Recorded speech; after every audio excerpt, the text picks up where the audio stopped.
Dears, welcome to Keerthi vlogger.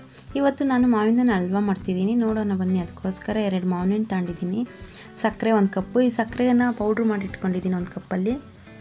Next ನಾವು ಮಾವಿನ ಹಣ್ಣು ಸಿಪ್ಪೆ ತೆಗೆದು ಸಣ್ಣಗೆ ಕಟ್ ಮಾಡಾಕಿ ನುಣ್ಣಗೆ ಪೇಸ್ಟ್ ಮಾಡಿ, ಇದಕ್ಕೆ ನೀರು ಸೇರಿಸಬಾರ್ದು, ಹಲ್ವಕ್ಕೋಸ್ಕರ ಮಾಡ್ತಾ ಇರೋದಲ್ವ. ಇಲ್ಲಿ ನೋಡ್ಬೋದು, ಇವಾಗ ಪೇಸ್ಟ್ ಆಗಿದೆ.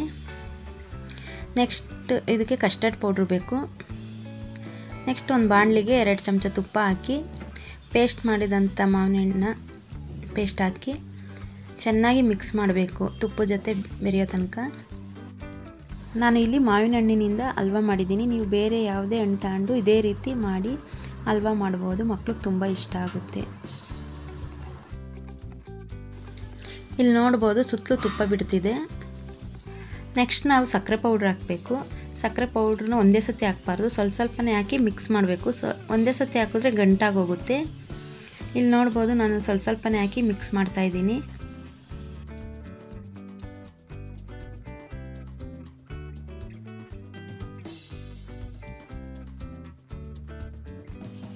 ಸಕ್ಕರೆ ಹಾಕಿದ ಮೇಲೆ ಸ್ವಲ್ಪ ನೀರು ಬಿಟ್ಕೊಳ್ಳುತ್ತೆ, ಅದು ಗಟ್ಟಿ ಆಗೋವರೆಗೂ ಚೆನ್ನಾಗಿ ಮಿಕ್ಸ್ ಮಾಡ್ತಾನೆ ಇರಬೇಕು.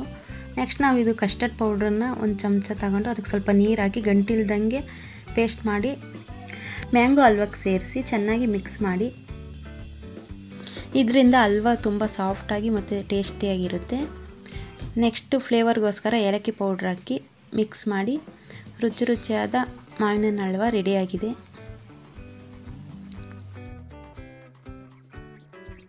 ನೆಕ್ಸ್ಟ್ ಒಂದು ಬೌಲ್ ತಗೊಂಡು ತುಪ್ಪ ಸವರಿ ಮಾವಿನ ಹಣ್ಣಿನ ಹಲ್ವನ ಟ್ರಾನ್ಸ್ಫರ್ ಮಾಡ್ಕೊಂಡು ಫ್ರೀಜರಲ್ಲಿ 2-3 ಗಂಟೆ ಇಡೋಣ.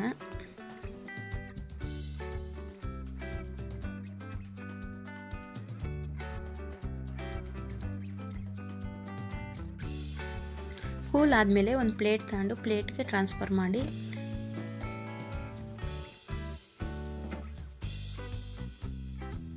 ಈ ಶೇಪಲ್ಲಿ ಕಟ್ ಮಾಡೋಣ. ಮಾವಿನ ಹಣ್ಣಿನ ಹಲ್ವಾ ರೆಡಿಯಾಗಿದೆ. Thanks for watching. Please to subscribe to my channel.